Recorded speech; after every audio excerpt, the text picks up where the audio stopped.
I was 71 years old the night my phone buzzed at 2:17 in the morning. I remember the exact time because I had been lying awake anyway. I do that sometimes now.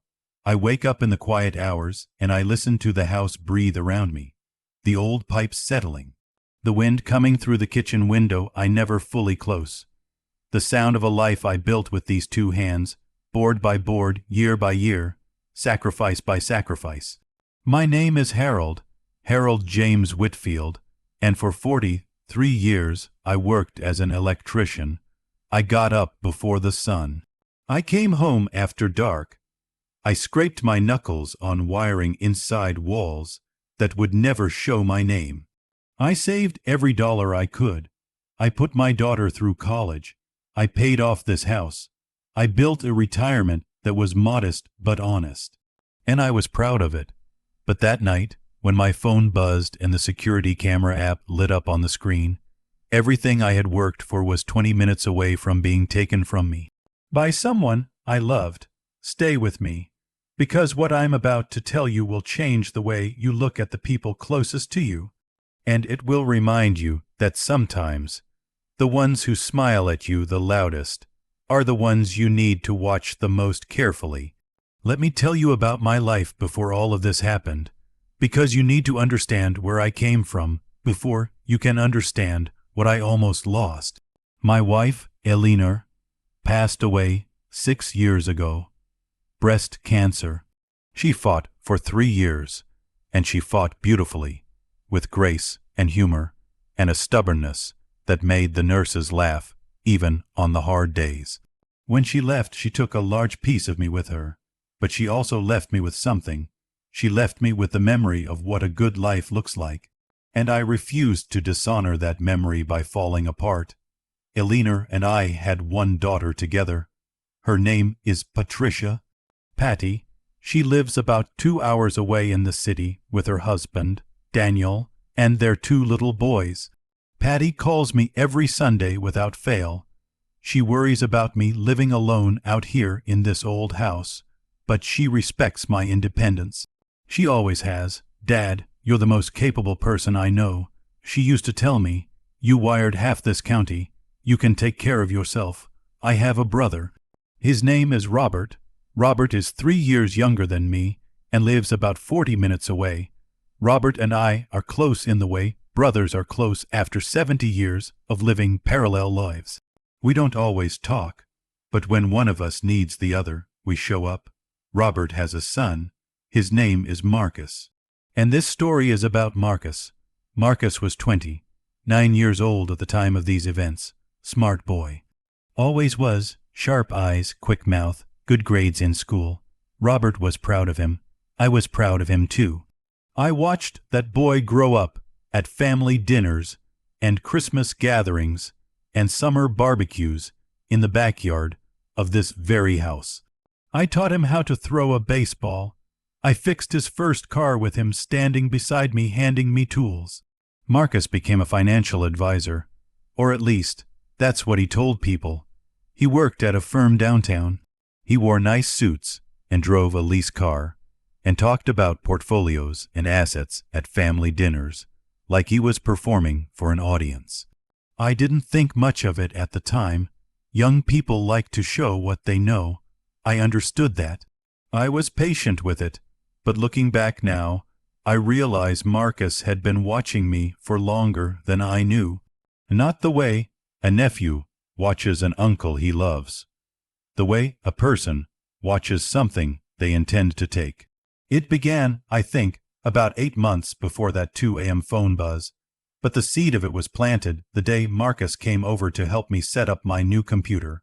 I had bought myself a new laptop, nothing fancy. I just wanted to video call Patty and the grandbabies without the old machine freezing every 5 minutes. I'm not a technology expert, but I am not helpless either. I'd figured out email in my 60s. I had a smartphone. I knew how to look things up, but Marcus offered to help, and I said yes because I thought it was kindness. He sat at my kitchen table with the laptop, and within about 10 minutes, I noticed something. He kept glancing toward the shelf where I keep my file organizer. The one with my important documents. I didn't say anything. I told myself I was imagining it. Then he asked, almost casually, "Uncle Harold, you doing okay managing all your finances by yourself? Bills and accounts and everything?" I said, "Marcus, I've been managing my finances since before you were born." He laughed, but his eyes didn't. "No, I know. I just mean it gets complicated sometimes, especially at your age. Things slip through the cracks. I help a lot of older clients, and sometimes they don't even realize they've been making mistakes for months." I looked at him, steady. "I haven't made any mistakes, right?" he said, smiling, of course. He finished setting up the computer, had a cup of coffee, and left. And I sat there at the kitchen table for a long time after he drove away, and I thought about that conversation, and I decided I was being too sensitive. He was a financial advisor. He thought about money problems all day. He was probably just being professional. I told myself that. I wish I hadn't. 3 weeks later, Marcus called me. He said he had been thinking about me. He said he was worried. He said that he had an elderly client recently who had developed cognitive decline and had lost a significant amount of money because nobody was watching his accounts.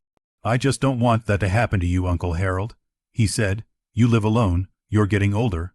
There's no shame in having some help." "What kind of help?" I asked. "Just oversight. I could be listed on your accounts, not to control anything, just to have visibility, so if something looks wrong, I can catch it."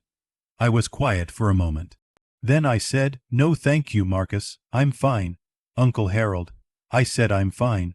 There was a pause, and then his voice shifted, just slightly. The warmth stayed in the words, but something cooled underneath them. "Okay," he said. "I understand. Just think about it." I didn't think about it, or rather, I thought about it too much. Something was wrong. I could feel it, the way you feel a change in the weather before the clouds arrive. A week after that call, Robert came over for dinner, my brother, and I could tell within the first 5 minutes that Marcus had been talking to him, because Robert started in on the same subject. "Harold, Marcus mentioned he offered to help with your finances.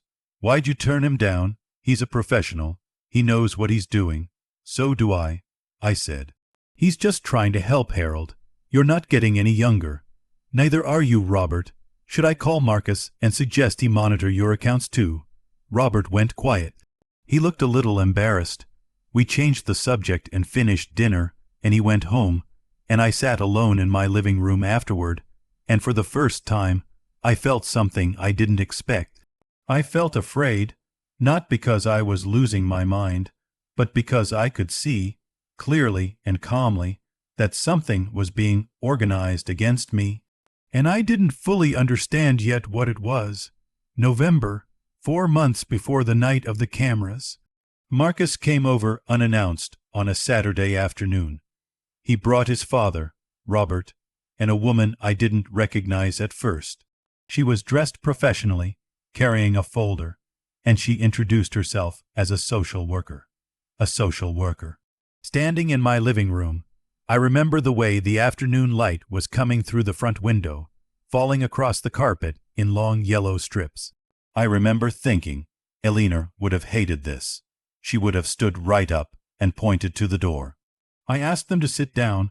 I sat across from them, and Marcus, in a tone that tried very hard to sound gentle and concerned, told me that the family had been worried about me, that there had been signs, that he had done some research. "What signs?" I asked. "Little things, Uncle Harold. Last month you forgot what day Patty's birthday is. You told Dad you paid your electric bill, and then you said you hadn't. You repeated a story about your old job twice. At Thanksgiving, I looked at him. Repeating a story is not dementia, Marcus. It can be an early indicator. I know what dementia is. My wife had it in her last months. I know what it looks like. And what you're describing is a 71-year-old man having a normal conversation." The social worker spoke carefully.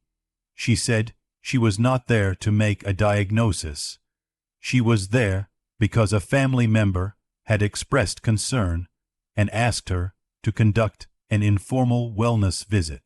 She asked me some questions. What day was it? Who was the current president? Could I name 5 objects in the room? I answered every question correctly, without hesitation. She made notes. She nodded. She said I seemed very sharp, and she didn't see reason for concern at this time, but recommended I follow up with my doctor for a standard cognitive screening. Marcus looked frustrated. He tried not to show it. After the social worker left, Robert went to use the bathroom, and Marcus and I were alone for a moment in the living room. And he leaned forward in his chair and said quietly, "Uncle Harold, I know this feels like an attack, but I'm doing this for you. If you don't get ahead of this now, it's going to be a lot harder." Later, I looked at him for a long moment, and I said nothing. Sometimes silence is the loudest thing you can say, and sometimes silence is also a strategy. December, 6 weeks before the night of the cameras, Marcus came over again, this time alone. And this time he didn't pretend to be gentle. He sat across from me in the kitchen, and he put a folder on the table. Inside were printed bank statements, my bank statements. I still don't know how he got them. To this day, I don't fully know. He pointed to a transaction. "You paid this bill twice, Uncle Harold. Look, same amount, 2 weeks apart." I looked at it. It was true. I had double paid a utility bill. An honest mistake. The kind of thing that happens to people of every age. "I made a mistake," I said. "I'll call the utility company and get a credit. This is what I'm talking about," he said, shaking his head. "These little things add up. You're not equipped to manage this alone anymore. I've managed it alone for 6 years since your aunt passed, Marcus." "Uncle Harold." I said, "No, Marcus. I will not put your name on my accounts. I will not give you any access to my finances, and I'm asking you to stop pushing this." And that's when it happened. That's the moment I will never forget for as long as I live. He stood up from the table. His chair scraped back hard against the floor. His face changed. The careful, concerned nephew mask fell away, and the real face was underneath it. "You're not being realistic about your capabilities," he shouted, and his voice filled my kitchen. This kitchen where Elena and I cooked 30 years of meals together, where Patty did her homework at this very table. These are signs of cognitive decline. These are. And I'm trying to help you before you give your money to some scammer or drive your car into a ditch. But you're too stubborn to see it. I sat very still. The clock on the wall ticked. I did not raise my voice. I did not cry. I said quietly, "Marcus, I'd like you to leave my house now." He stared at me. His face was red. Then he picked up his folder, and he walked out, and the door closed behind him, and I sat alone at my kitchen table in the quiet. And I thought, very clearly, for the first time without any doubt at all, this boy is trying to take something from me, and I need to stop him. And now I have to tell you the part that changes everything. The part that, when I found out, made me sit down on the edge of my bed and put my face in my hands. After Marcus left that day, I called Patty. I told her everything. She was furious and upset, and she told me she was going to call Marcus herself and tell him to back off. But then she said something that stopped me cold. "Dad, I looked up Marcus's company about a month ago, just because something felt off about how he was talking about money at Thanksgiving. And Dad, the firm he works for, it was shut down by the State Financial Regulatory Board in September. Fraudulent investment scheme. 6 clients lost everything." I didn't speak for several seconds. "Marcus was investigated?" I asked. "Yes, they didn't charge him personally, but the company is gone. He doesn't have a job, Dad. He hasn't had one for months, and from what I can find, he has significant debts." I sat with that for a long time after we hung up. Marcus didn't have a job. He had debts, and he had been pushing hard and steadily, for months, to get access to my bank accounts. This was never about concern for me. This was about desperation and greed, and a young man who thought an old man living alone was an easy target. I called my bank the very next morning. I spoke to the branch manager, a woman named Linda, who has known me for 15 years. I explained what was happening. She flagged my account. She added a verbal security password for any changes. She told me to come in and review everything, and I did. Everything was in order. He hadn't accessed anything yet. Then I called a home security company, and I had cameras installed. Front door, back door, driveway. Living room facing the windows, and yes, the garage, where I keep a fireproof safe with my most important documents. I didn't tell anyone I had done this. Not Robert, not Marcus, not anyone. I was done talking. I was done explaining myself. I was done sitting quietly across from someone who was calling me incompetent while planning to rob me. I set the cameras. I went to bed, and I waited. January, a Tuesday night, or rather Wednesday morning. I had gone to bed at 10. I was reading a biography of Eisenhower that I'd been enjoying for 2 weeks. I fell asleep with the book on my chest. I woke up sometime after midnight, turned off the lamp, and lay in the dark listening to the house settle. I wasn't afraid. I want to be clear about that. I was prepared. At 2:17 a.m., my phone buzzed on the nightstand. Motion detected back door. I picked up the phone. I opened the camera app with steady hands, and I watched. The back door of my house, in night vision green, showed a figure crouching by the lock, dressed in dark clothes. A small bag beside him on the step. Even through the night vision, I recognized the hands, the way he crouched, the particular shape of him, Marcus. I watched him work the lock with a pick tool, slowly, carefully, the way someone who had practiced this would do it. I pressed record. The app records automatically, but I wanted to be certain. I made sure every second was captured. Then I saw him reach into the bag. He pulled out a folder. Even in the night vision camera, I could see it was thick with papers. I would find out later, when the police showed me what they recovered, that it contained forged documents. A forged power of attorney with my signature. Forged medical documents declaring me cognitively impaired. And a notarized form, forged, authorizing him as my financial representative. He had built an entire paper case to walk into my bank and empty my accounts. He had this planned, not for weeks, for months. I watched him for exactly 45 seconds, long enough for the camera to capture his face clearly, his hands clearly, the lockpick clearly, the folder clearly. Then I called 911. I spoke in a quiet, even voice. I said my name. I gave my address. I said, "There is a burglar attempting to break into the back door of my house. I am watching him on security camera. I am safe inside. Please send someone." The dispatcher told me to stay on the line and stay away from the door. I said, "Yes, ma'am, I know. I'll stay right here." I watched on the camera as he got the lock open. I watched him push the door slowly inward. The alarm went off. I had reset the code that week and hadn't told him what it was, not that he ever knew it before. The beeping filled the house. I heard him swear. I watched on the camera as he hesitated. Should he run? Should he proceed? He had come this far. He had a whole forged plan in that folder. He thought I was a confused old man who couldn't possibly be watching him on a camera, because, after all, that would require capability and clarity of mind. That would require a person who was not, in fact, in cognitive decline. He made the wrong choice. He stepped inside.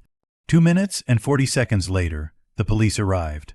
I opened my front door before they knocked, fully dressed, phone in hand. The officer at the door blinked at me, surprised, I think, to find a composed elderly man rather than the frightened victim he may have expected. "Good morning, officer," I said. He entered through the back door. I have full camera footage. He has a folder of forged documents in his bag. They went around back. And in the kitchen of the house I built, the house I paid for, the house where I raised my daughter and loved my wife and lived my life, they arrested Marcus Robert Whitfield, my brother's son, the boy I taught to throw a baseball. He looked at me as they walked him past. His face was, I don't have the right word, shattered. Not sorry, not yet, just shattered, the way a plan looks when it falls apart completely.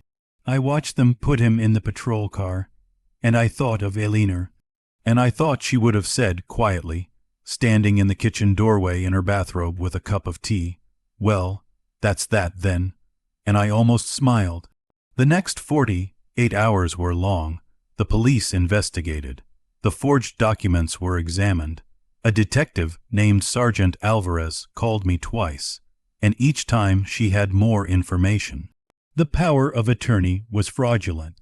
The medical diagnosis papers were printed from a template found on Marcus's computer, filled in with invented details about my cognitive state, and signed with a signature that was close to my doctor's, but not exact. The notarization stamp was purchased online from a fraudulent source. He had also, they discovered, attempted 3 times in the previous 6 weeks to access my account online. My bank's security had blocked the attempts and flagged them, but no one had connected them to Marcus until now. Sergeant Alvarez told me that if he had gotten inside and found my documents safe and used those forged papers at the bank the next morning, there was a real possibility he could have withdrawn a significant amount before the fraud was caught. Given that he had fake power of attorney and fake medical incapacitation paperwork, the bank tellers who didn't know me might have processed the transaction. Everything I had built in a folder of lies. The charges filed against Marcus included breaking and entering, attempted fraud, forgery of legal documents, identity fraud, and attempted financial exploitation of an elderly person. The last charge carries enhanced penalties in our state, and then I had to make the hardest phone call of my life. I called Robert, my brother. I told him what had happened. I told him everything. Where to begin with a conversation like that, I don't know. There's no gentle way to say, your son tried to steal from me using forged papers that called me mentally incompetent. Robert was silent for a very long time, and then he made a sound I had only heard once before, when our mother passed. A low, broken sound that a man makes when something inside him cracks. Harold, he said, Harold, I had no idea. I know, I said. I thought he was genuinely worried about you. He told me, he showed me things, Harold. Papers he said your doctor had sent him. My doctor never sent him anything, Robert. Another long silence. I'm sorry, Robert said. His voice was barely above a whisper. I stood in your house and I told you that you were getting older and couldn't manage. I sat at your dinner table and let him use me to put pressure on you. Harold, I'm so sorry. I said, I know you didn't know. That doesn't make it right. No, I agreed. It doesn't. Patty drove the 2 hours from the city the morning after Marcus was arrested. She arrived at 7:30 in the morning, and she walked in the front door, and she hugged me for a long time without saying anything. Then she made coffee, and we sat at the kitchen table, and she cried, not because I was hurt, because I wasn't. Not because I had been robbed, because I hadn't been, but because she understood, better than anyone, what had been attempted. What had almost happened, Dad, she said. How long have you known something was wrong? Since the computer day, I said. When he looked at the file shelf, she shook her head slowly. And you didn't say anything. You just handled it. What would saying something have done? I asked. He was already pushing the narrative that I was confused. If I had accused him then, it would have been used against me. The confused old man making accusations. No, I needed evidence. And I needed patience. She looked at me with an expression I recognized. the same expression Eleanor used to give me when I had, finally, after a long effort, done something right. Mom would have loved this, Patty said. She would have installed the cameras herself. I said. We both laughed, and it felt good to laugh in that kitchen. It felt like something being restored. Later that morning, Robert came. He sat at the same table where Marcus had shouted at me 2 months before, and he looked 10 years older than the last time I saw him. He apologized again, properly, without excuses. He said he had allowed himself to be manipulated because he trusted his son, and because, somewhere in the back of his mind, the idea that I might be struggling had not seemed impossible. He was getting older too. He had his own fears about aging, and Marcus had known exactly how to use those fears. He used your love for me against you. I told Robert, that's not your fault. That's on him. Robert had tears on his face. My little brother, who I had known for 68 years, sitting in my kitchen with tears on his face. I should have called you, he said, after that first conversation Marcus had with me about you. I should have called you right away and asked you directly. Instead, I let him manage it. Like he was the expert. He was very careful about how he handled it. I said, he knew what he was doing. He must have been planning it for a long time. He was. And now I want to tell you the thing that I think matters most, not the arrest, not the legal consequences, but the truth that came out afterward, the truth that made everyone in that family look at things differently. When police went through Marcus's apartment, they found records that told a larger story. Marcus had not come up with this plan 8 months ago. He had been watching me for almost 2 years. He had notes. Detailed notes about my routines, my accounts, my health, my habits. He had researched my bank, my financial advisor, my doctor. He had attended a seminar. I still find this astonishing, a seminar specifically about elder financial exploitation, apparently to understand the methods that fraudsters use. And then he had adapted those methods for me, his uncle, who taught him to throw a baseball. The notes also revealed something else. He had done this before, not to family, but to an elderly client at his former firm. That case was part of why the firm was under investigation. Marcus had directed funds from an elderly client's portfolio into accounts he controlled. The client had mild cognitive impairment. Marcus had convinced the family that he was the best person to manage things. The same playbook, just rehearsed, refined, and then brought home to use on me. When Patty read the police report, she said to me, very quietly, "Dad, he didn't decide to do this because he was desperate. He decided to do it to you because he thought you were the easiest version of a thing he already knew how to do. He looked at you and he saw a practice target, and I sat with that, and I will be honest with you, that hurt more than the shouting, more than the social worker in my living room, more than the 2 a.m. camera image of him crouching at my back door. The idea that someone I loved looked at me and saw an opportunity. But then Patty said something else. She took my hand across the table. She said, "But Dad, he was wrong. He was completely, entirely wrong about every single thing he thought about you." And she was right. He thought I was confused. I was alert. He thought I was isolated. I had a daughter who called every Sunday and knew something was wrong. He thought I was behind the times. I had security cameras, recorded footage, and a direct line to a detective who used my footage as primary evidence. He thought I was powerless. I was patient. And patience, when you are right, is the most powerful thing in the world. Marcus pleaded guilty to 3 of the 6 charges. He received a suspended sentence with 2 years of probation, mandatory community service, and a professional ban from working in financial services. The judge said it would have been more serious but for his lack of a prior criminal record and his guilty plea. I didn't attend the hearing. Patty offered to come with me. I told her I didn't need to be there. I had already seen everything I needed to see on my security camera at 2:17 in the morning. Robert came to my house the week after sentencing. He sat at the table again and we drank coffee. and we were quiet together the way brothers can be when the words have been mostly said.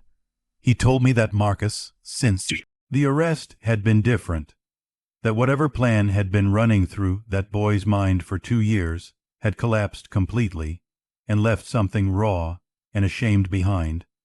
That Marcus had said, in a moment of honesty his father had not expected, "I think I convinced myself he was really declining because I needed to believe it, because it was easier than admitting I just wanted his money." I thought about that for a long time. The lie he had tried to tell the world about me, that I was losing my mind, had been a lie he also had to tell himself. He needed to believe it was true in order to believe he wasn't a terrible person. If I was truly incapable, then maybe he was helping. Maybe he was just the smart young man stepping in to manage something that was falling apart anyway. But it was never true. And on some level, every time I looked him in the eye and answered his questions clearly and managed my life with quiet competence and refused to give in to his pressure, I was confronting him with that fact, and it made him angry, because my capability was evidence of his wrongness. "You're not being realistic about your capabilities," he had shouted, when the truth was, he was not being realistic about his own character. "I am 71 years old. I live alone in this house. I wake up some nights in the quiet hours, and I listen to the pipes settle and the wind come through the kitchen window. I miss Eleanor. I will always miss Eleanor, but I am not a man in decline. I am a man who is living, fully and carefully, and with clear eyes, the last good chapters of a life that was built on work and love and honesty. Let me tell you what I want you to take from this story. The first thing is this: age is not the same as incapacity. The young sometimes look at the old, and they see only the surface, the slower movement, the gray hair, the repeated stories, and they do not see the decades of experience underneath. They do not see the man who wired houses in the dark and raised a daughter and sat beside a dying wife and never once fell apart. Do not mistake quiet for confusion. Do not mistake patience for weakness. Do not mistake age for decline. The second thing: isolation is the tool of exploitation. Marcus worked hard to make me seem separated from my competence, from my family's confidence in me, from my own belief in myself. He brought a social worker into my home. He shouted at me in my kitchen. He gathered my family around his version of reality. This is what people who want to take from you do first. They separate you from your own truth. They make you doubt yourself, and the moment you doubt yourself, you are vulnerable. I never doubted myself, not for one moment, and that is what saved me. The third thing: silence can be a strategy. When Marcus shouted at me that December afternoon, I said nothing. I let him speak.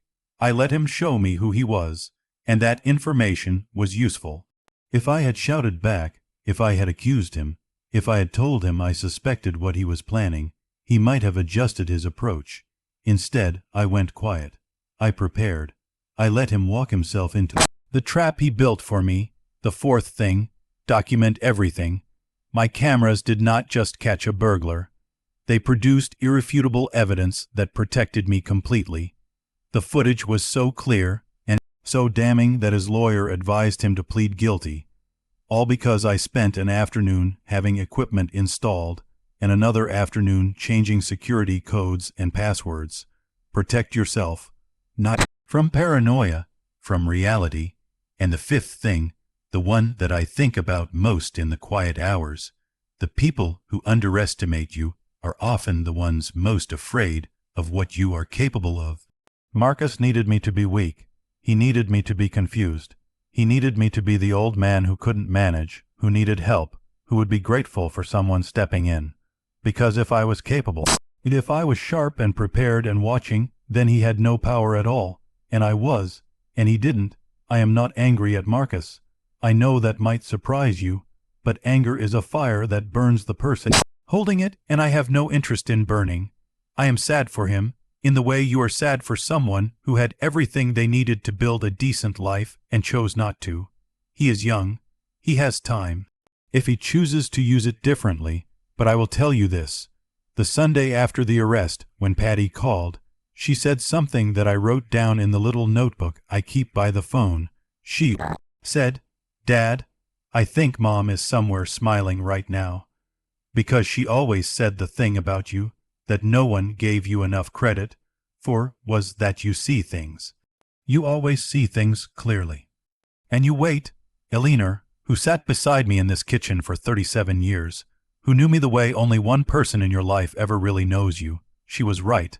I see things clearly, and I waited, and that is enough. If this story reminded you that quiet strength is still strength, that patience is still power, and that the people who love you see you more clearly than the ones who want something from you, please share it with someone who needs to hear it today.